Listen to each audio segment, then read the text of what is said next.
नमस्कार मित्रांनो, कसे आहेत सगळे? मजेत ना? तर मी मिथिल पाटील पुन्हा एकदा स्वागत करतो तुमचं माझ्या एका नवीन व्हिडिओमध्ये. तर मित्रांनो, व्हिडिओचा टायटल आणि थंबनेलवरून तुम्हाला कळलंच आहे की मी व्हिडिओमध्ये आज काय तुम्हाला सांगणार आहे. तर आजचा व्हिडिओ इन्फॉर्मेटिव्ह असणार आहे. तर कशाबद्दल? तर जे कोणी नवीन रिक्षा घ्यायचा विचार करतायत 2026 मध्ये, थोडे कन्फ्यूज असतो आपण नवीन नवीन, तर कुठली रिक्षा घ्यायची आणि कुठली नाही. तर मी ना तुम्हाला बजाजच्या 2 रिक्षांबद्दल आता फक्त माहिती देणार आहे. स्पेसिफिकेशन्स काय असतील किंवा कुठली रिक्षा कुठे जास्त चांगली चालते त्याबद्दल मी तुम्हाला थोडीफार माहिती देण्याचा प्रयत्न करणार आहे. ही माहिती तुम्हाला भेटल्यानंतर तुम्हाला ठरवायचं आहे की तुमच्यासाठी कुठली रिक्षा बेस्ट ठरू शकते. मी फक्त तुम्हाला त्या 2 रिक्षांबद्दल माहिती देणार आहे, तुम्हाला ते ठरवायचं आहे पुढे. तर व्हिडिओ पूर्ण बघा. आणि मी ज्या रिक्षांबद्दल तुम्हाला सांगणार आहे त्या रिक्षा आहेत बजाजच्या. एक म्हणजे आरी कॉम्पॅक्ट आणि दुसरी म्हणजे मॅक्झिमा झेड. तर या 2 रिक्षांबद्दल मी तुम्हाला माहिती सांगणार आहे. व्हिडिओ शेवटपर्यंत बघा. व्हिडिओ जर आवडला तर व्हिडिओला लाईक करा, शेअर करा आणि चॅनलवर कोणी नवीन असेल तर चॅनलला सबस्क्राईब पण करा. आणि हा व्हिडिओ आहे ना, तो तुमच्या मित्रांना किंवा नातेवाईकांना शेअर करा. त्यांना जर रिक्षा घ्यायची असेल, विचार करत असतील तर त्यांना पण हेल्प होऊन जाईल. तर शेअर करा आणि आवडला व्हिडिओ तर लाईक तर कराच. भेटूयात आता पुढे. तर अजिबात वेळ न घालवता व्हिडिओला सुरुवात करूयात. तर मी तुम्हाला 2 रिक्षांबद्दल माहिती देणार आहे. एक बजाजच्याच आहेत दोन्ही, एक आरी कॉम्पॅक्ट आणि एक मॅक्झिमा झेड. तर मी त्याचे पॉइंट्स लिहून घेतलेले आहेत, त्यानुसार मी तुम्हाला सांगणार आहे. तर आता मी तुम्हाला स्पेसिफिकेशन सांगतो दोन्ही मधले. म्हणजे दोन्ही मध्ये काय काय स्पेसिफिकेशन्स आहेत दोन्ही गाड्यांमध्ये ते मी तुम्हाला सांगणार आहे एकत्रच. तर आता बजाज आरी कॉम्पॅक्ट आहे, तिची इंजिन क्षमता काय आहे तर 236 सीसी म्हणजे 236 सीसी आहे. आणि जी बजाज मॅक्झिमा झेड आहे तिची पण सेमच आहे, 236 सीसी. दोघांची पण 236 सीसी आहे. आणि याच्यामध्ये मी तुम्हाला ज्या गाड्यांबद्दल सांगतोय त्या गाड्या आहेत सीएनजी प्लस पेट्रोल. दोन्ही पण सीएनजी प्लस पेट्रोल, आरी कॉम्पॅक्ट पण आणि मॅक्झिमा झेड पण. तर यांची इंजिन क्षमता आहे 236 सीसी, सेमच आहे. तर बाकी पॉवर म्हणजे कुठल्या गाडीला जास्त पॉवर आहे त्याबद्दल, म्हणजे कसं त्याबद्दल कम्पेअर करायचं झालं तर बजाजची जी आरी कॉम्पॅक्ट आहे ना ती पेट्रोलवर जास्त पॉवर देते, म्हणजे पॉवर जास्त आहे तिला पेट्रोलवर. आणि जी मॅक्झिमा झेड आहे ती सीएनजी साठी ऑप्टिमाइज आहे, म्हणजे सीएनजी वर जास्त ती पॉवर देऊ शकते, म्हणजे देते. तर पुढे टॉर्क बद्दल सांगायचं झालं, म्हणजे टॉर्क म्हणजे काय असतं की आपल्या गाडीमध्ये लोड असेल किंवा गाडी चढणीवरती कशी चढते, म्हणजे इंजिनचा टॉर्क असतो तो कुठल्या गाडीचा चांगला आहे किंवा म्हणजे फरक काय आहे. तर बजाज आरी कॉम्पॅक्ट आहे ना तिचा म्हणजे जास्त चांगला आहे, म्हणजे चांगला आहे, म्हणजे टॉर्क चांगला आहे तसा बऱ्यापैकी. म्हणजे चढावरती पण चांगली चढू शकते किंवा लोड पण घेऊ शकते. पण आपली जी मॅक्झिमा झेड आहे ना तिचा बजाज पेक्षा थोडा जास्त आहे, म्हणजे अजून म्हणजे लोड तुम्ही घेऊ शकता त्या गाडीमध्ये, कारण तिचा टॉर्क थोडा जास्त आहे बजाज आरी पेक्षा. तर आता टॉर्कचं झालं, तुम्हाला मायलेज सांगतो. तर बजाजचा चांगला मायलेज आहे. मी तर आरी कॉम्पॅक्टच चालवतो. तर आरी कॉम्पॅक्टचा चांगला मायलेज आहे, म्हणजे मला तर चांगला देतो. म्हणजे तुम्ही गॅस जर भरली तर 40-45 किलोमीटरचा देते एव्हरेज आरी कॉम्पॅक्ट. आणि मॅक्झिमाचं झालं तर तिचा बजाज म्हणजे आरीपेक्षा थोडा जास्त आहे मायलेज. म्हणजे आता ही 170 ते 180 किलोमीटर चालते ना फुल केल्यावरती सीएनजी, तर ती थोडी जास्त चालते. आणि जर तुम्ही याच्या पुढे सिटिंग कॅपॅसिटी बघितली तर तसं बघायला गेलं तर आरी कॉम्पॅक्ट जी आहे तिच्यामध्ये 3च बसू शकतात, 3 जण बसू शकतात आणि 3च बसवतो आपण पाठीमागे.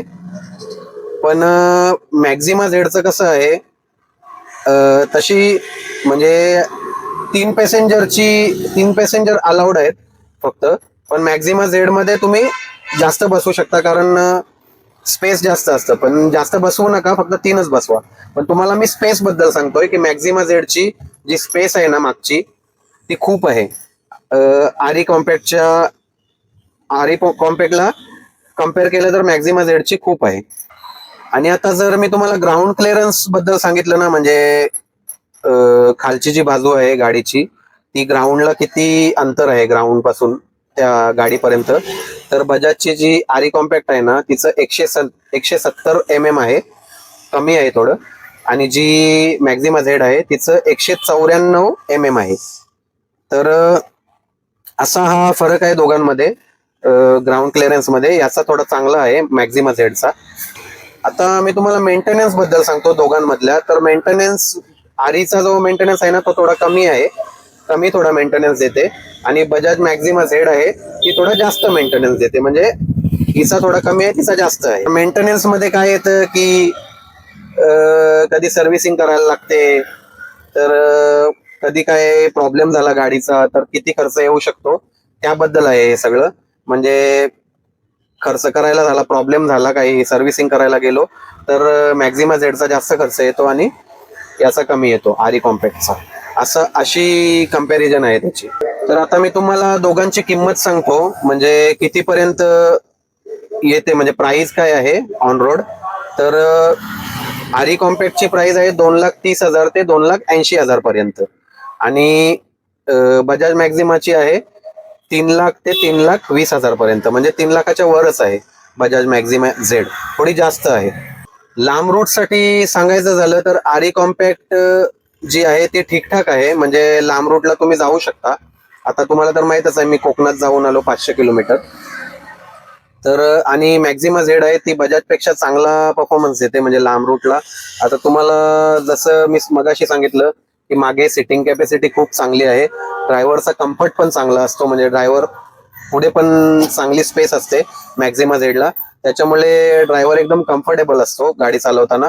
त्याच्यामुळे लॉंग रूट साठी आरी कॉम्पॅक्ट पेक्षा चांगली म्हणजे मॅक्झिमा झेड आहे. तर आता मी तुम्हाला स्पेसिफिकेशन बद्दल सांगितलं, थोडंफार सांगितलं. काही राहिलं असेल तर कमेंट करून मला नक्की सांगा.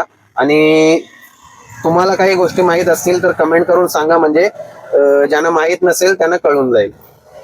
तर आता मी तुम्हाला आरी कॉम्पॅक्ट आणि मॅक्झिमा झेड या दोघींमधली, या दोन्हीही गाड्या का घ्याव्या याबद्दल मी तुम्हाला सांगणार आहे, कारणं थोडीफार.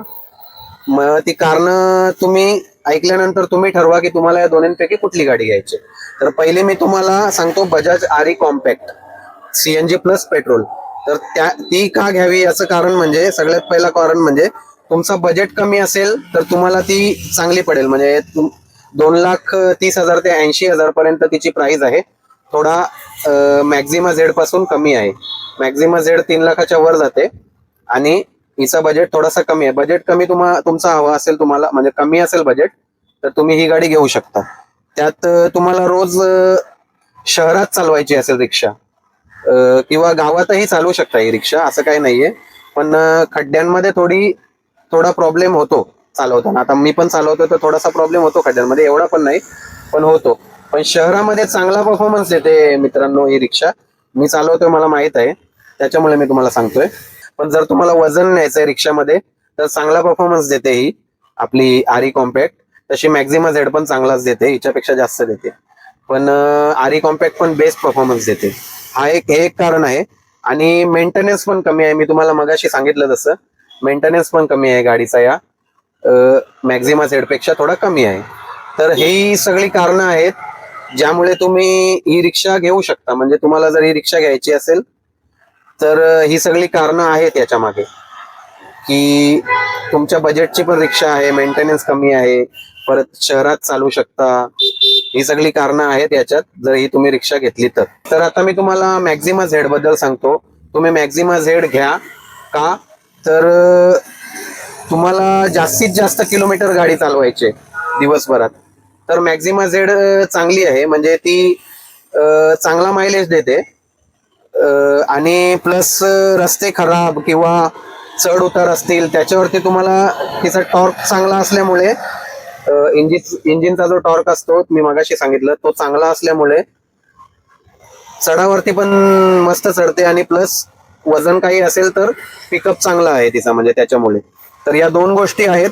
आणि बाकी बघायला गेलो तर मी मगाशी पण तुम्हाला सांगितलं की स्पेस एवढा चांगला आहे ना त्या रिक्षाचा, खूप जास्त स्पेस आहे पाठीमागे किंवा पुढे पण. म्हणजे ड्रायव्हरला पण फुल कम्फर्ट वाटतं, कम्फर्टेबल वाटतं ड्रायव्हरला. आणि मागे जे बसलेले असतात प्रवासी त्यांनाही फुल कम्फर्टेबल वाटतं. आणि लॉंग रूटला तुम्हाला ही गाडी चांगल्या प्रकारे परफॉर्मन्स देते. म्हणजे ड्रायव्हर एकदम कम्फर्टेबल राहतो आणि बिंदास गाडी तुम्ही चालवू शकता. म्हणजे काहीही त्रास होत नाही गाडी चालवताना मॅक्झिमा झेड. तसं बजाज आरी कॉम्पॅक्ट पण चालवताना काही त्रास होत नाही, पण त्याच्यापेक्षा ही थोडी चांगला परफॉर्मन्स देते याच्या बाबतीत. गाडीचा ना सीएनजी वरती जास्त फोकस आहे. म्हणजे सीएनजी वरती चांगला परफॉर्मन्स देते ही. आणि तसं बघायला गेलं मगाशी मी तुम्हाला सांगितलं मायलेज चांगला देते ही, एव्हरेज चांगला देते, आरी कॉम्पॅक्ट पेक्षा जास्त देते.